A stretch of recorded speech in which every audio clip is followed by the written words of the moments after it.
Bien, buenas noches. Soy el profesor Ricardo Romero, profesor de la especialidad de Historia en el nivel secundario. Y bueno, hoy voy a darles la clase número uno de los alumnos de cuarto año de secundaria. Bien, comenzamos hoy con la historia de la guerra con Chile o Guerra del Pacífico, que también en algunos libros lo podemos encontrar así.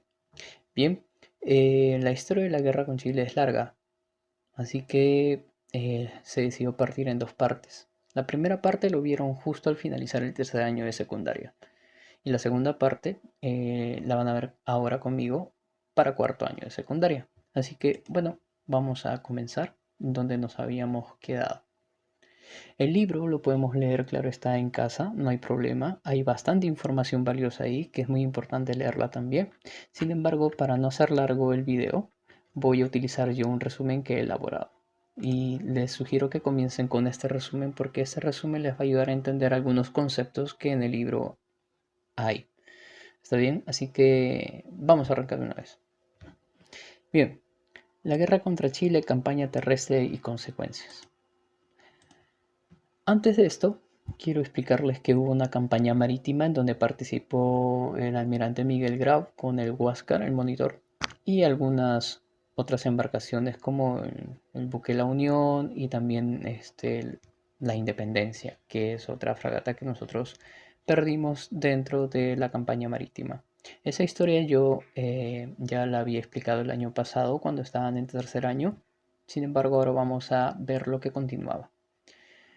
Primero, hay que entender que uno de los antecedentes inmediatos para que se dé la guerra es la necesidad de obtener el salitre. Algo muy importante aquí es que el salitre se encuentra en la zona de Atacama en gran abundancia. El desierto de Atacama es un desierto gigante que se encuentra pues entre los países de Perú, bueno, y Chile actualmente, ¿no? Pero antes también Bolivia compartía parte de ese territorio. Entonces, debido a esto, debido a que habían zonas donde especialmente había más salitre que en otras, Perú, por ejemplo, en Tarapacá tenía salitre y Antofagasta, que se encontraba en Bolivia, tenía también salitre. Es por esa razón que entonces, pues Bolivia y Chile deciden entrar a un acuerdo, porque Chile también quería hacer uso del salitre.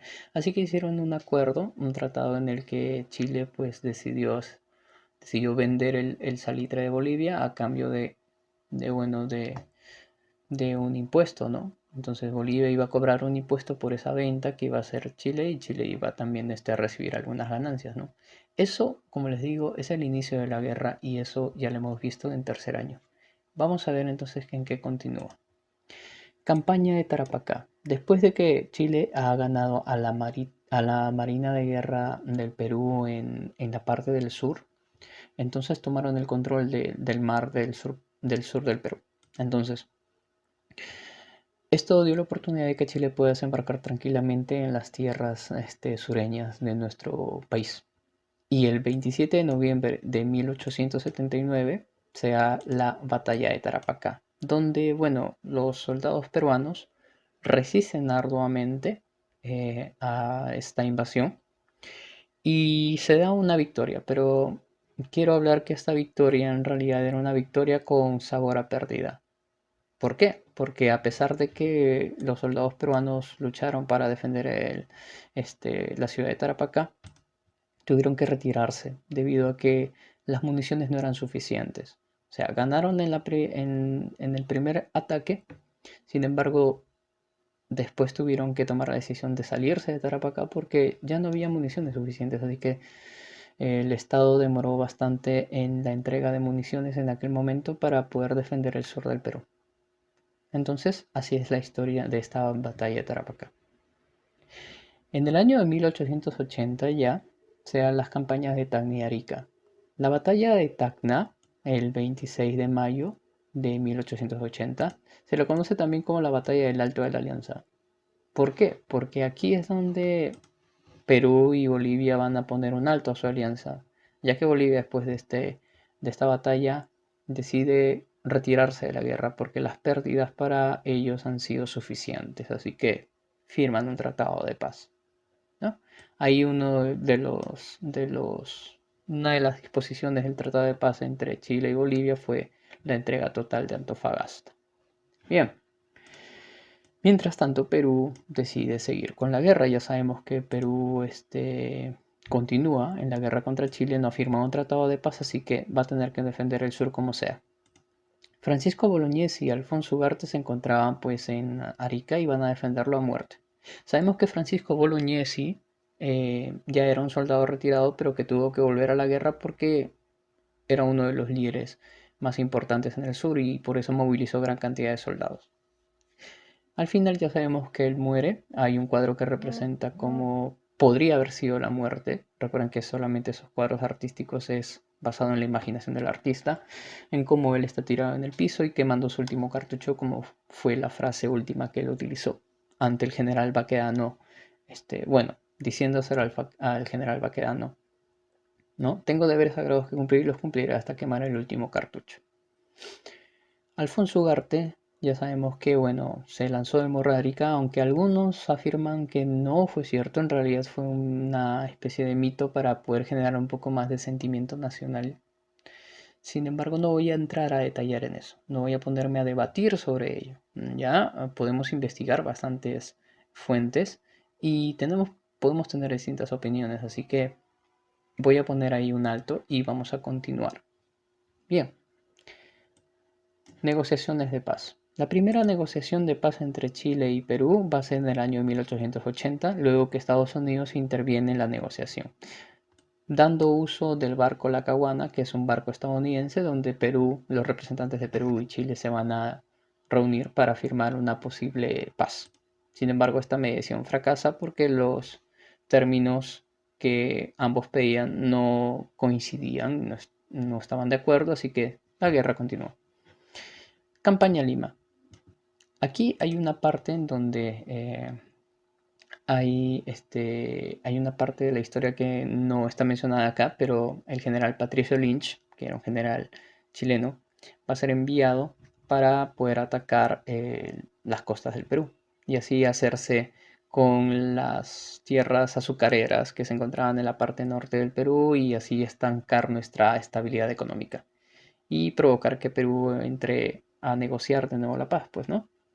Bien, eh, mientras tanto, Nicolás de Piérola, que ya había hecho un intento de poder apoyar a las fuerzas peruanas, a los soldados peruanos que se encontraban en la parte sur, intento fallido, claro está, y por esa razón también a él se le considera como un traidor a la patria, porque después de haber hecho una especie de recaudación de dinero para poder comprar armas y poder aviar a estos soldados, al final pues no eran las suficientes armas que deberían ser para defender una nación. Y por esa razón se dice que ahí hubo una especie de acto de corrupción porque en realidad la plata que se generó no era digamos, o sea, el dinero que se recaudó no podía ser lo que se compró. Se compró muy poco y por esa razón pues a él se le considera como uno de los traidores a la patria. Bien. Ahora, Nicolás de Piérola en Lima va a tener que defenderla como sea. Así que lanza algunas proclamas para poder llamar a la gente a que se una a las fuerzas. Hay campesinos, hay algunos trabajadores de fábricas, o sea, los obreros, y algunos estudiantes también de las universidades públicas, que van a dejar de asistir a clases para poder aprender a manejar un arma. Sin embargo, como el tiempo no era suficiente para poder aprenderlo, solo aprendieron lo básico, a poder apuntar y disparar. Esas son las fuerzas peruanas de Lima que tuvieron que enfrentarse ante la necesidad, cuando ya los chilenos se acercaban. Era chilenos bien armados y bien entrenados contra recientes reclutas, ¿no? Que iban a defender como sea la capital. Era como enfrentar lobos contra corderos. Y por esa razón que no se pudo defender en dos líneas defensivas, en San Juan y en Miraflores. Finalmente, cuando ya los chilenos estaban en la parte sur de Lima y estaban a punto de entrar a nuestra capital, netamente, ahí es donde intervienen las fuerzas pacificadoras, porque hay fuerzas pacificadoras que, bueno, ante una guerra, estaban observando de que a los civiles se les respete cuando haya una guerra, ¿no? Porque la guerra es entre las fuerzas armadas, bien, pero a los civiles se los puede atentar así nada más. Entonces por esa razón que habían fuerzas que observaban nuestra guerra. Una de estas fuerzas era Francia, por ejemplo, y ahí es donde aparece la figura del almirante francés Abel du Petit-Thouars.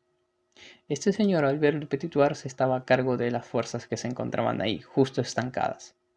Y él tenía que observar de que si iba a haber una invasión a Lima, que no haya destrucción ni saqueos a los civiles, ni a las casas, a nada de eso. Entonces, por esa razón que los chilenos tuvieron que pasar a Lima de forma pacífica. Por eso se lo recuerda bastante a Abel du Petit-Thouars. Más adelante Cáceres creó una especie de... Andrés Sabino Cáceres creo que hace una especie de monumento a Abel du Petit-Thouars por haber apoyado en la pacificación, ¿no? En la invasión pacífica de los chilenos a Lima. Por eso se lo recuerda a él, ¿no? Bien. F. Gobierno de la Magdalena. Como ya sabemos, el presidente Piero la huye. Después de ser un traidor a la patria, huye. Las fuerzas chilenas deciden a los peruanos que les dicen a los peruanos que pueden seguir con su gobierno, pero sin embargo el palacio de gobierno que tú conoces, ese palacio de gobierno ya no va a ser digamos, el centro del poder político. Ahí ya no va a estar el presidente. Elijan a su presidente, pero pónganlo en el otro lado. Pero acá no, en la plaza no. Aquí no. Y por esa razón entonces el pueblo peruano al final, después de diversas opiniones, se decide elegir a Francisco Arce Calderón, quien gobierna desde, bueno, el actual distrito de Pueblo Libre, que en aquel tiempo pues, era más grande y era llamado Magdalena, ¿no?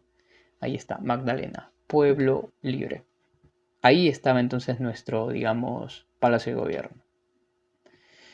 Sin embargo, la resistencia de las fuerzas peruanas aún continuaba y esas continuaban en la sierra. Y Andrés Avelino Cáceres, que era un general, que era muy, digamos, estaba muy adecuado a pelear en estos lugares, en la zona andina, él todavía ofrecía resistencia a los chilenos y los chilenos fueron a buscarlo a él. También hubo otro general llamado Miguel Iglesias, quien estaba defendiendo la Sierra Norte, por Cajamarca. Ahí estaba peleando. Entonces estos se iban a encargar de resistir en la sierra. La resistencia de la Sierra Central, en Junín especialmente, fue liderada por Andrés Sabino Cáceres, al cual le van a llamar también el Brujo de los Andes más adelante. Ese apelativo de Brujo de los Andes surge debido a que Andrés Sabino Cáceres utilizaba tácticas de guerra para poder engañar, para poder hacer, digamos, algunos trucos a las fuerzas chilenas. ¿Por qué? Lo que él utilizó, por ejemplo, fue en las grandes estribaciones andinas, en los cerros, en las montañas, lo que él ponía era pues algunos espantapájaros vestidos con la ropa de los soldados peruanos muertos. Los vestía así y algunas llamas también les ponía ciertos atuendos de los soldados peruanos para que genere cierto movimiento y que cuando las fuerzas chilenas que desde lejos vean a un gran contingente esperándolos en las estribaciones andinas, estos no pasaran por ahí. Incluso hasta el mismo Andrés Avelino Cáceres tenía su propio espantapájaros ahí que era muy distintivo, que era un color un poco azul oscuro, bien oscuro, y que se distinguía rápidamente. Y entonces por esa razón, cuando los chilenos querían ir por un lado y después los soldados chilenos querían ir por otro lado, igual veían la misma situación. Veían que un contingente con Andrés Sabino Cáceres estaba tanto en el norte, en el centro y en el sur de Junín. Y no sabían cómo lo hacía para poder teletransportarse tan rápidamente. Por esa razón que le llamaron brujo de los Andes, ¿no? Era como un fantasma que volaba rápidamente a gran velocidad para no permitir la entrada de los chilenos en la sierra. Bien. Sin embargo, Miguel Iglesias en la Sierra Norte no va a tener tanto éxito, está bien, así que ahí la única batalla que va a tener victoriosa va a ser en la batalla de San Pablo en Cajamarca, ¿no?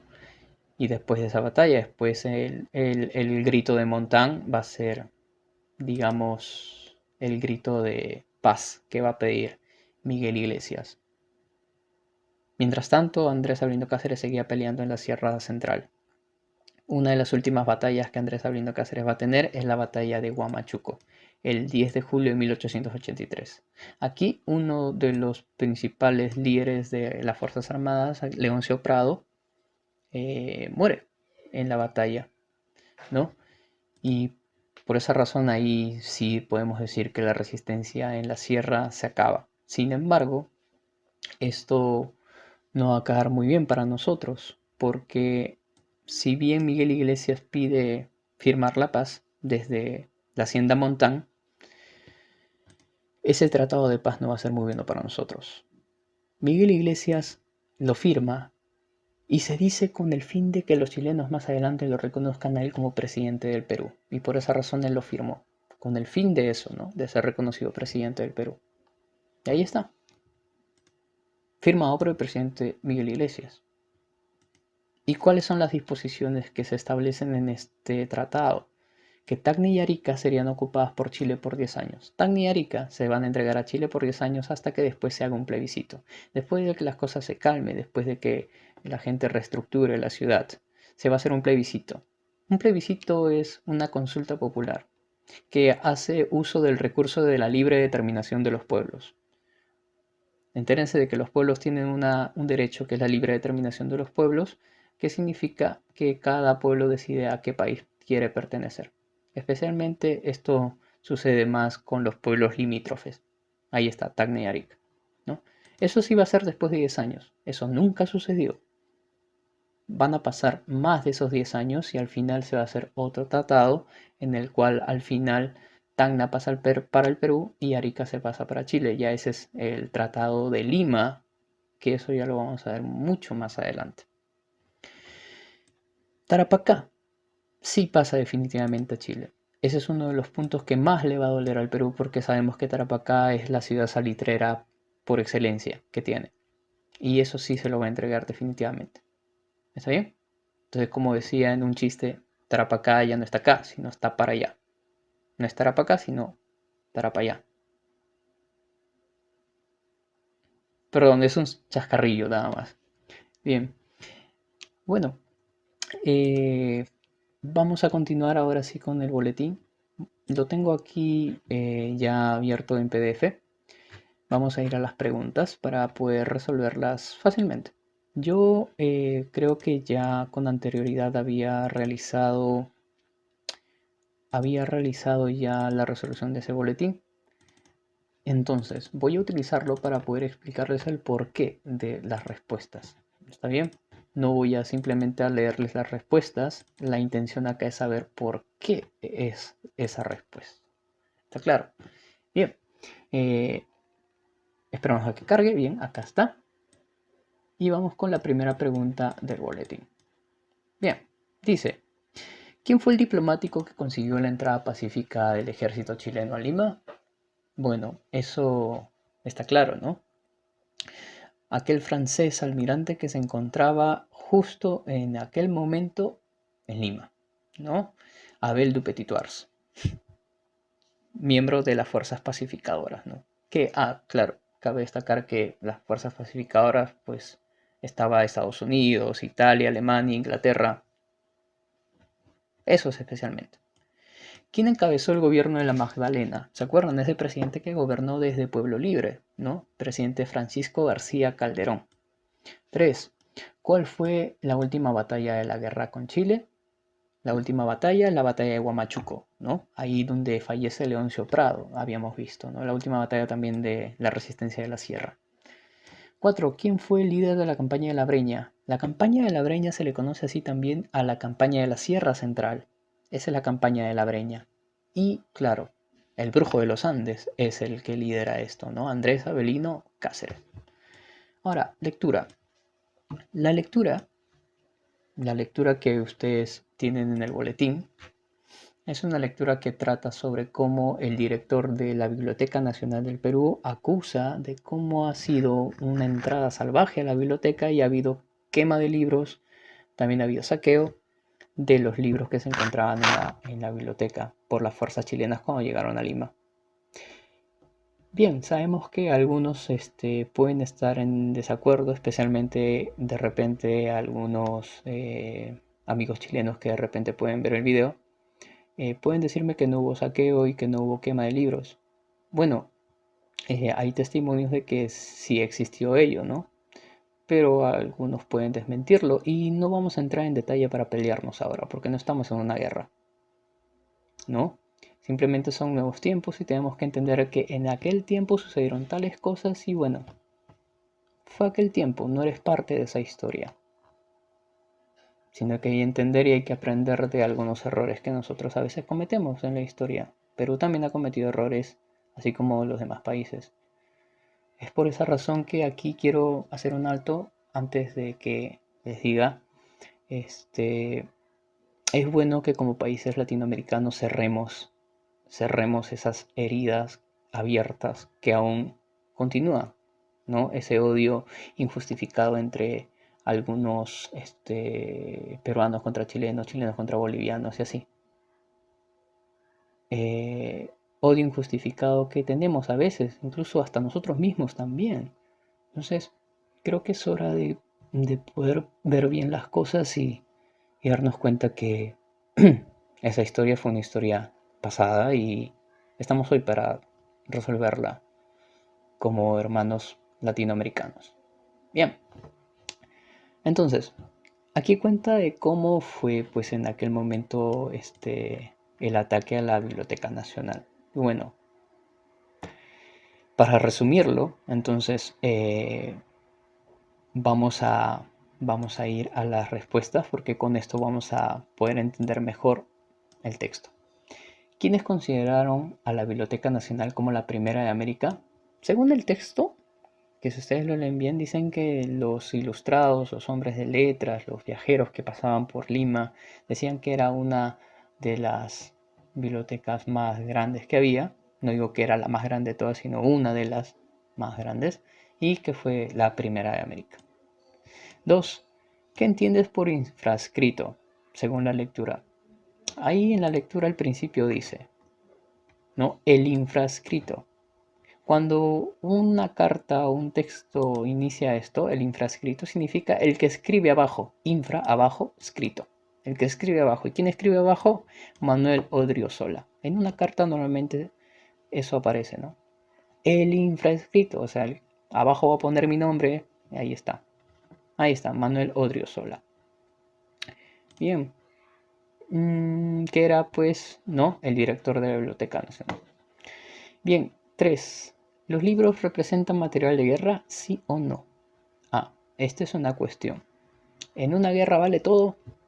Bueno, según algunos artículos, el material de guerra es todo aquello que se puede utilizar para la guerra. ¿Ya? Entonces, por ejemplo, tú un libro no lo utilizas para la guerra, pues no. A menos que te declares la guerra con una persona y se maten a librazos. Pero eso no ocurre. En una guerra, el material de guerra se le considera a aquel material que es utilizado para una guerra. Municiones, armas, tanques, aviones. Bueno, aviones de guerra, ¿no? Eso. Pero los libros no son considerados materiales de guerra, ¿no? Entonces la respuesta sería no, porque material de guerra es todo aquello que se usa durante una guerra para la defensa de una nación, ¿no? Esa sería la respuesta. Bien,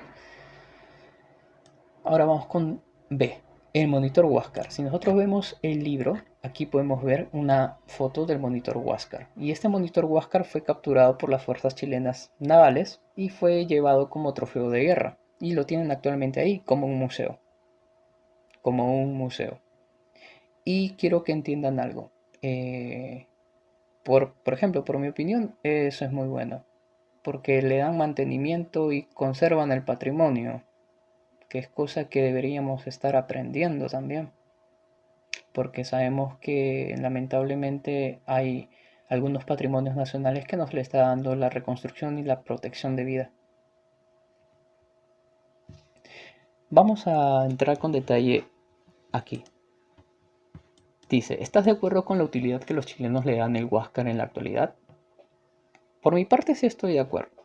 De repente tú me dices, de repente que no deberían no utilizarlo como, como museo, tenerlo guardado ahí viejo, oxidado. De repente es tu opinión, no hay problema con eso. En mi caso, creo que es darle un buen uso para que la gente conozca la historia y además porque lo conservan, lo protegen muy bien. Yo creo que sí, ya que todo patrimonio cultural debe ser conservado y protegido por la nación. Actualmente, como les dije, el Huáscar, aquí he puesto, es un museo naval conservado como una reliquia. Vamos con la número 2. ¿Crees que los chilenos deberían devolvernos el Huáscar?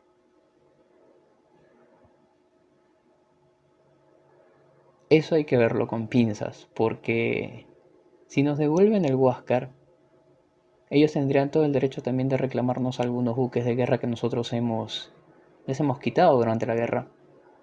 Y no lo digo yo, en realidad en los textos de historia se sabe muy bien que nosotros también hemos capturado buques chilenos, que le hemos perdido en la guerra, pero los hemos capturado. Entonces por esa razón reclámale entonces el barco. Obviamente te van a reclamar lo que les has quitado. Yo creo que por parte podría ser que le reclamemos porque hoy es símbolo de nuestra historia. Sí, hay que devolvernos porque hay que mantenerlo acá para que la gente aprenda de nuestra historia. Pero a veces como peruano uno tiene un poco de temor. ¿Temor de qué? De que, por ejemplo, si se hubiera quedado acá o nos hubieran devuelto el Huáscar, no sé si le hubieran dado la protección de vida como patrimonio. Vas al Museo Nacional de Aptao, al Museo Naval de Aptao, y sí, hay buenas cosas conservadas como hay algunas que no. Entonces, no sé, la verdad, tendría un poco de temor de que no se le haya dado un buen uso si es que la historia hubiera sido distinta, ¿no? Bueno, eso sería. Vamos ahora con la parte de las preguntas con respuestas, perdón, con alternativas. Preguntas, bueno, sí, ahí están las respuestas, pero voy a explicarlas por qué. Número uno dice, el Tratado de Ancón estipulaba un plebiscito, ¿se acuerdan, no? Dijeron que iba a haber un plebiscito después de 10 años. ¿En qué ciudades? Tacna y Arica. Porque recuerden que Tarapacá, según el Tratado de Ancón, iba a pasar definitivamente a Chile. Bien, sería la respuesta la D. 2. Gracias a la intervención de este personaje de nacionalidad francesa se evitó el saqueo e incendio en nuestra capital. Bueno, de las casas y atentados contra los civiles. Petitoires, ¿no? Abel du Petitoir. Aunque sabemos que por algunos escritos de aquella época, testimonios que daban algunos soldados también, sí hubo algunos saqueos en las casas, pero no quiero tampoco entrar en esos detalles porque ya es alargar bastante el, el tema. 3. La causa fundamental de la derrota del Perú en la Guerra del Pacífico. Una de las cosas es que en realidad dentro de esta guerra un apoyo bien sustancial de Inglaterra hacia Chile fue uno de los puntos de los puntos a favor para ellos en esta guerra, ¿no? El apoyo de Inglaterra y la habilidad diplomática también de los chilenos, porque al final convencieron a Miguel Iglesias de firmar el Tratado de Ancón y al final se hicieron con todo Tarapacá. 4. La resistencia nacional fue liderada por... Cuando hablo de resistencia nacional es cuando, bueno, antes de que los chilenos comenzaran a ingresar a Lima y además también en el sur, cuando se necesitaban municiones, ¿quién estaba a cargo de esto? Nicolás de Piérola. Él debía de hacerse cargo de esta guerra, ¿no? Enviar municiones, mantener a los soldados con sus provisiones necesarias. Pero ya sabemos que al final no fue así, ¿no? El encargado de esto fue Nicolás de Piérola, pero no resaltó como queríamos. 5. Durante la guerra contra Chile, uno de nuestros más ilustres defensores, el coronel Leoncio Prado, cayó abatido en la batalla de Huamachuco. Bien. 6. Combatió en Chorrillos y venció en la batalla de San Pablo. Decidió hacer la paz con Chile, aceptando la cesión de territorios y firmando el Tratado de Ancón. Al final, entonces, ¿quién firmó el Tratado de Ancón? Miguel Iglesias. 7. ¿Qué incentivó a Chile para declararle la guerra a Bolivia y al Perú? Más que nada el salitre. Por esa razón, la D sería la más adecuada, ¿no? La ambición por las salitreras de Antofagasta y Tarapacá. 8. El último enfrentamiento en que lucharon peruanos y bolivianos como aliados fue la batalla de El Alto de la Alianza. Está claro, pues, ¿no? El Alto de la Alianza fue la batalla donde se puso un alto a la alianza entre Perú y Bolivia. También conocido como Batalla de Tacna, en algunos casos puedes encontrarlo así. 9. La defensa de la capital en 1881 se hizo en dos líneas. ¿Se acuerdan? Las dos líneas que estableció Nicolás de Piérola con estudiantes, obreros y todos los que estaban ahí. Claro, esa defensa nacional se realizó con Nicolás de Piérola en San Juan y en Miraflores. Y vamos con la última pregunta, la 10. Dice, las conversaciones en el barco La Caguana se produjo con la mediación de quién. ¿A quién le pertenecía este barco y quién estuvo como árbitro para poder hacer la paz? Paz que no se dio, claro está, pero que fue el primer intento de paz. Estados Unidos, ¿no? Entonces por esa razón es la B. Bien, con eso llegamos entonces al final de nuestro tema. Espero que con ustedes se haya sido claro. Yo realmente les sugiero que puedan ver de nuevo el video cuantas veces ustedes crean posible y podamos entender mucho mejor el tema. Si hay alguna duda, alguna cosa que debatir, alguna cosa que poder discutir, si tienes alguna información nueva, alguna información que, bueno, por otro lado has escuchado, has leído, es importante también que lo compartas para todos poder debatir y poder analizarlo. Muchas gracias por haber escuchado esta clase y espero pues que más adelante en otros temas podamos hacerlo muy bien. Hasta luego, cuídate.